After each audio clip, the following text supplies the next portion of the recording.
Welcome to Resilience Redefined. I'm your host, Michael Osterlink. This show is about building better humans, institutions, and systems. On the show, I'll be interviewing many different experts from across many different fields, including human optimization, health and fitness, team building, mind-body medicine. In the institutional space, we're looking at different institutions and how we can create new ones, new models and maps, including in medicine, in education, in intelligence community, in law enforcement, in the military, especially in the special operations community. Thanks for being here and enjoy the show. Hey y'all, Michael Osterlink here, and today I'm going to tell you about the 4 pillars of resilience. Each of the 4 pillars are unique in themselves, but they actually are important to do all together. The first pillar is physiological, and I always start the physiological pillar because I find in 30 years of my work with clients that if they don't dial in their physiology, the psychological and character changes that they want to make are that much more challenging. So we start with physiological. We look at their diet and nutrition. We also look at their fitness and the movement. That's 2 separate things. We'll also look at how they deal with stress. We also look at the 24-hour day-night cycles, circadian biology. That's also really important too, how to live within those cycles. We also look at sleep. Sleep is so important. If there's one thing I was going to encourage clients to dial in, it would be their sleep. So let's break each of those pillars down. Let's break each of those areas down of the first physiological pillar, diet and nutrition. What I want clients to begin to do is start becoming aware of how they eat, when they eat, and how it affects them on a daily, weekly, quarterly, and yearly basis. Because it's so important that they don't become aware of their diet and nutrition, that they live in what we call background of obviousness. They just assume that this is the way their body should feel.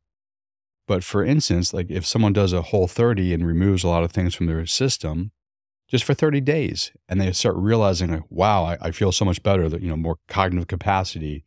My arthritis is gone. My irritable bowel syndrome is gone, or whatever the things might be that show up differently for them. They can compare and contrast. So I really want people that I work with to start noticing how their food intakes. And the food intake also includes dietary supplements, includes any kind of medications, prescription over the counter, any kind of liquids they take, from coffee to milk to alcohol, whatever they consume through their mouth. Basically, we track over time so they can start noticing the effects on their physiology and their psychology just of their nutrition. That's the diet piece of it too. The other piece is fitness and movement. And as I said, I make a distinction between the two. Fitness, what do you do on a daily basis? Whether you do barre or kung fu or seal fit or whatever your trip is.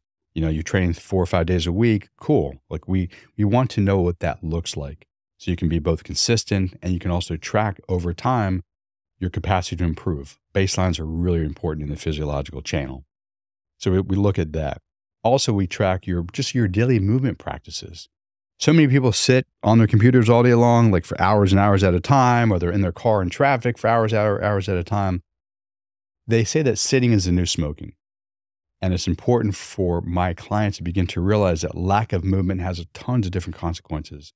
So I started having clients think about just movement, not even like lifting weights or going for a run or whatever, just getting off your chair, moving around the house, moving around the office, going outside, going for a walk, getting some fresh air, some sunlight, whatever happens to be, maybe some Tai Chi, some yoga, just to move the physical body on a regular basis.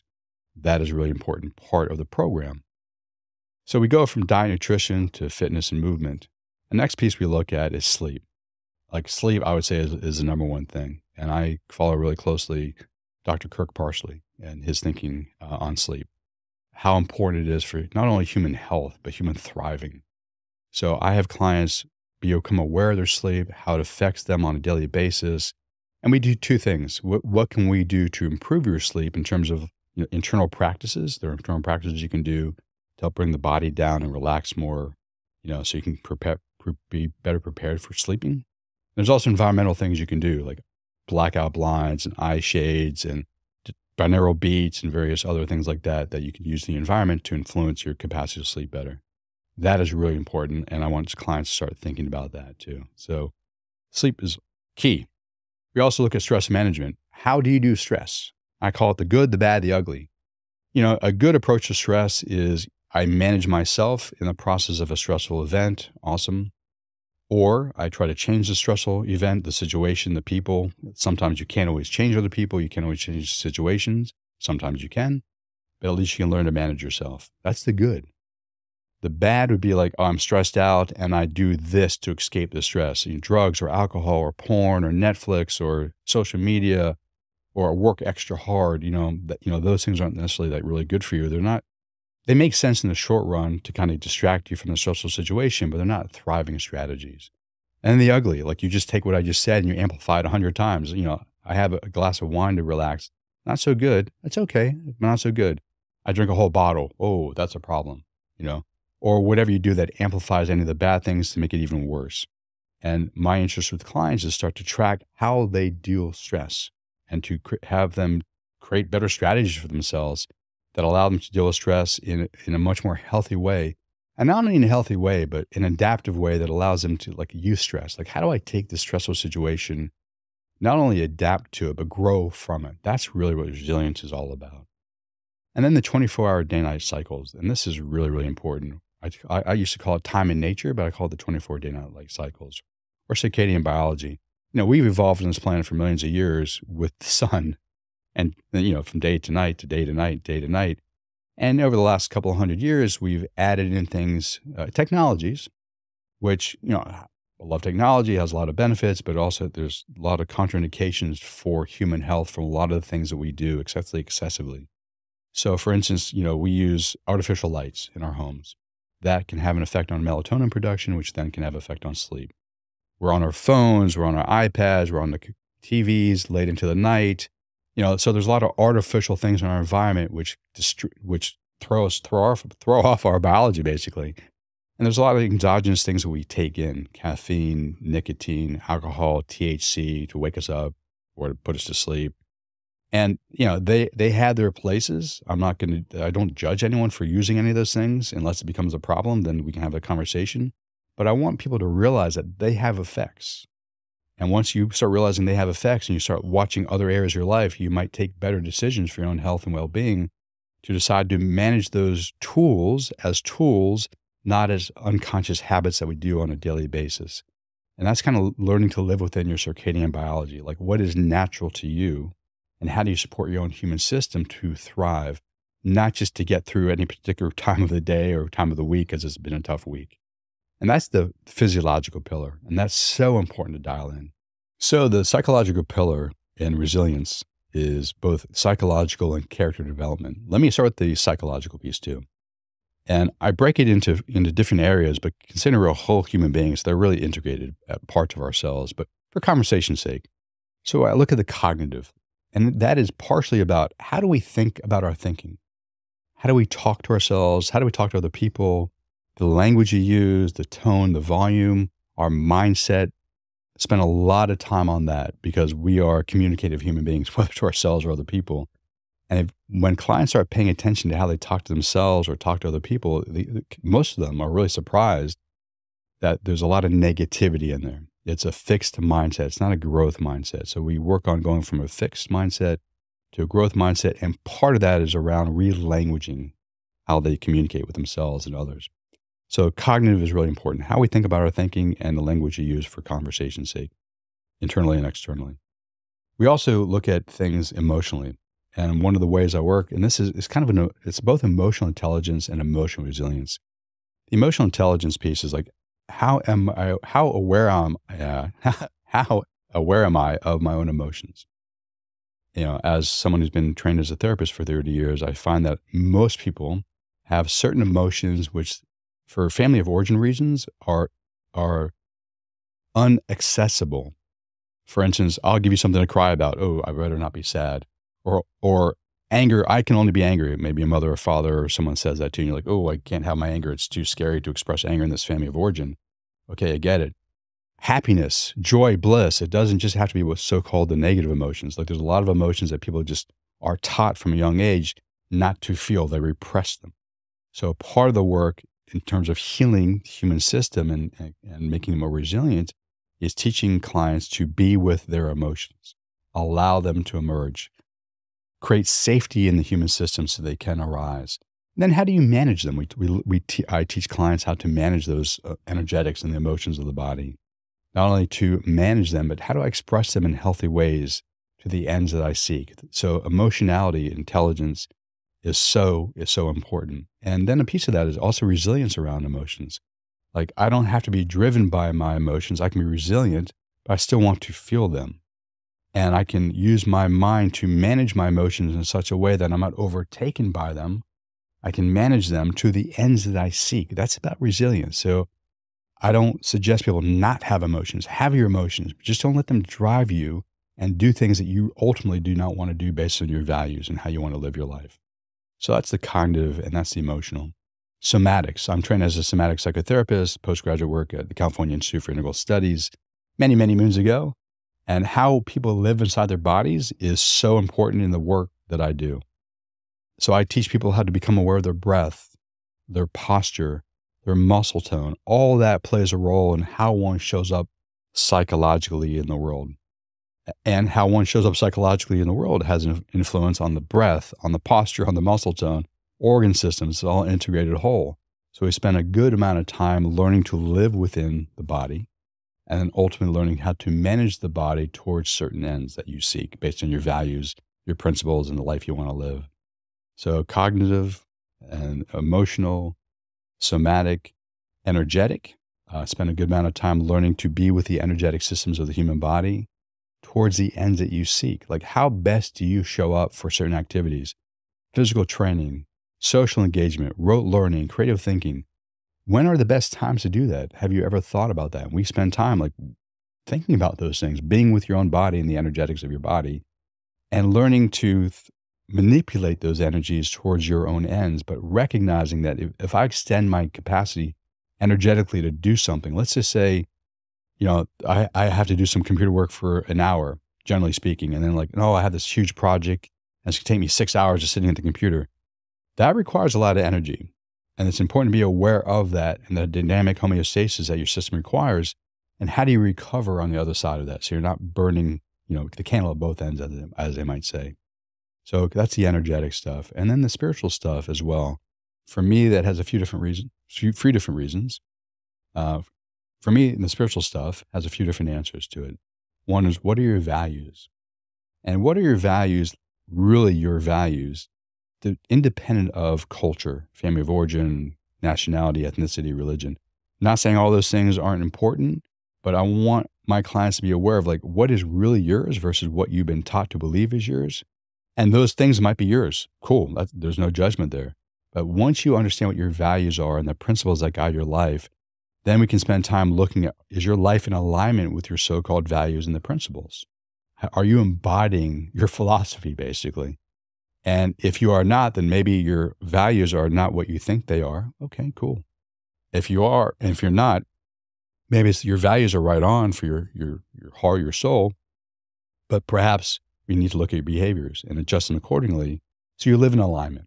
That's really important, have integrity. So that's a piece of the spirituality. Another piece of spirituality is, another piece is like religion/spirituality. I have a lot of clients who are religiously inclined from various traditions, and I will help them embody their traditions more fully. What are your prayer practices, your meditation practices, your contemplation practices? What is your spiritual book? The Bible, the Torah, the Quran, the various Buddhist books, whatever your path is. And if it's important to you and you want to embody the teachings from that path more fully, we can spend some time working on that as well. And just generally speaking, part of this too in spirituality is the evolution of consciousness. What is the next step, stage, line level for you in your particular life right now? And how can we organize our work to support you in developing to the next level of your evolution? That can be an important part of our work too. So it's not just about like healing things that are inside your system, but how do we move you up to your next level of functioning, basically, so you can show up more fully in the next iteration of yourself, 2.0 type of thing.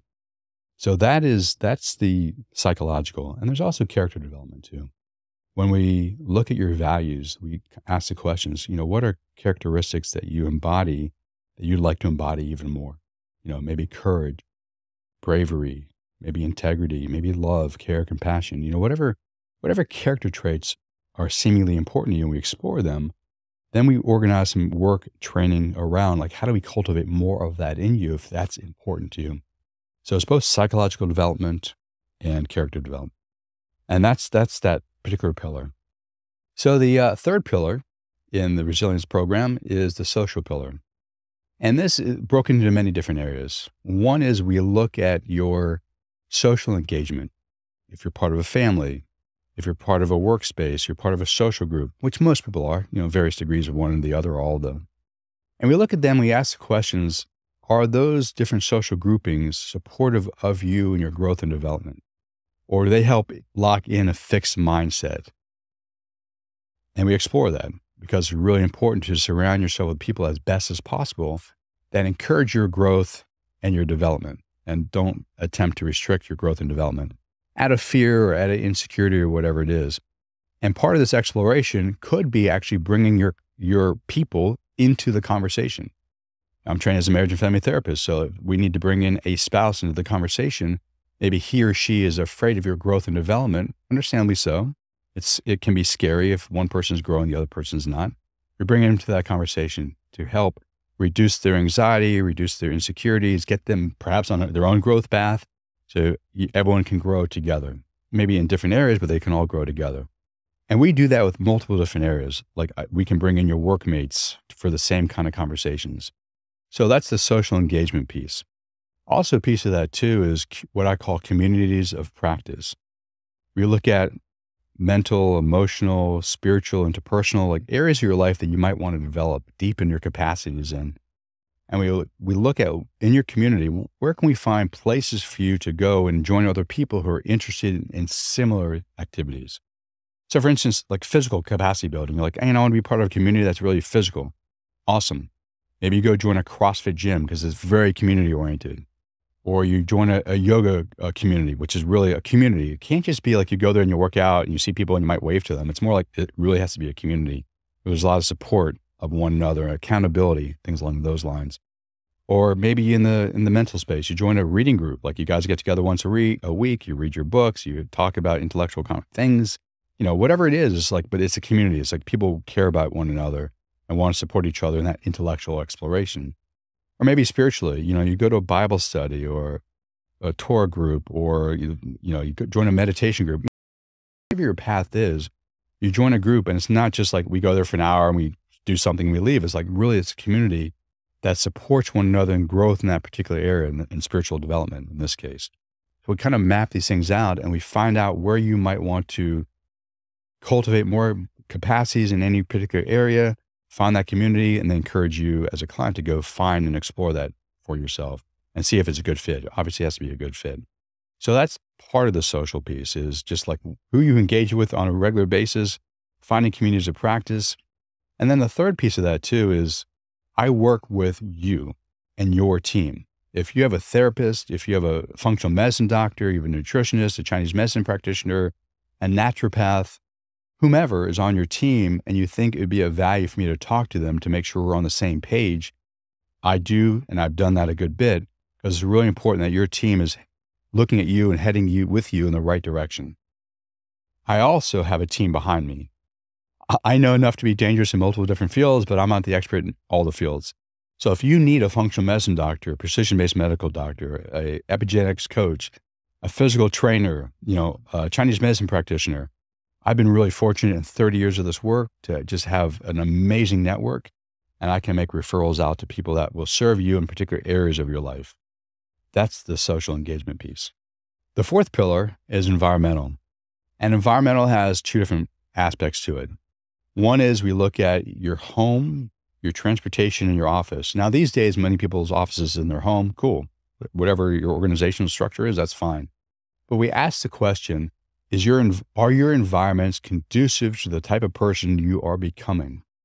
They support your new habits, new ways of being, or they detract from you trying out new things, experimenting. For instance, if you came to me and you said, hey, Michael, I'm a sugarholic and I'm eating way too much desserts and candy and cake and stuff like that. I'm like, okay, cool. I get that. That's one of the things you want to work on.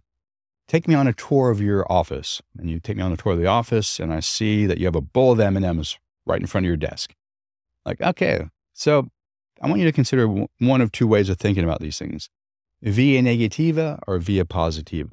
Via negativa would ask, what do we need to remove from your home, transportation, or workspace that'd be conducive to the new way of being? And probably the quick, most easiest answer would be let's remove the M&Ms from the bowl in front of you at your workspace. Like, let's not have things that distract you or take away your willpower points because you're like trying not to look at or eat those particular things. Cool. What do we need to remove? That's one example. But I'm sure we could go through your home, your transportation, your office, and find many different things that we might want to remove over time to make it easier for you to make the changes you're trying to make.